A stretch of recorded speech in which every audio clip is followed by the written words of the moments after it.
Mahfud MD bicara soal dugaan tindak pidana hingga sanksi administrasi di polemik Ponpes Al Zaitun. Menteri Koordinator Bidang Politik, Hukum, dan Keamanan Mahfud MD membeberkan sejumlah hasil rapat lintas pihak soal Pondok Pesantren Al Zaitun Sabtu 24 Juni 2023. Ia mengatakan ada 3 persoalan dalam polemik Ponpes Al Zaitun. Hal tersebut berdasarkan laporan langsung maupun hasil investigasi tim lapangan yang diserahkan Gubernur Jawa Barat Ridwan Kamil dalam rapat Kemenko Polhukam itu. Ia mengatakan ada dugaan unsur pidana terhadap perorangan dalam polemik Ponpes tersebut. Mahfud menuturkan dugaan pidana itu bakal ditangani oleh pihak kepolisian. Kemudian masalah kedua soal dugaan pelanggaran administrasi oleh Yayasan Pendidikan Islam yang menaungi Ponpes Al Zaitun.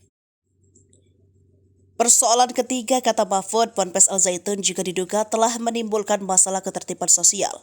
Masalah ini kemudian diserahkan Mahfud MD kepada Forkompimda Jawa Barat.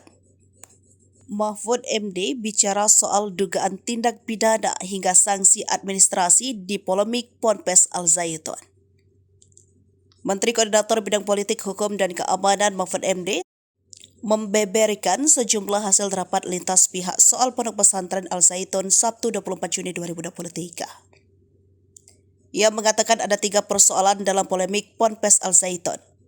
Hal tersebut berdasarkan laporan langsung maupun hasil investigasi tim lapangan yang diserahkan Gubernur Jawa Barat Ridwan Kamil dalam rapat Kemenko Polhukam itu. Ia mengatakan ada dugaan unsur pidana terhadap perorangan dalam polemik Ponpes tersebut.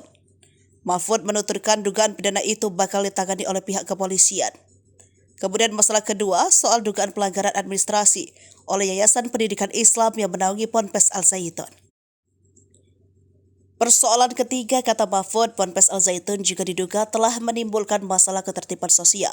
Masalah ini kemudian diserahkan Mahfud MD kepada Forkompimda Jawa Barat.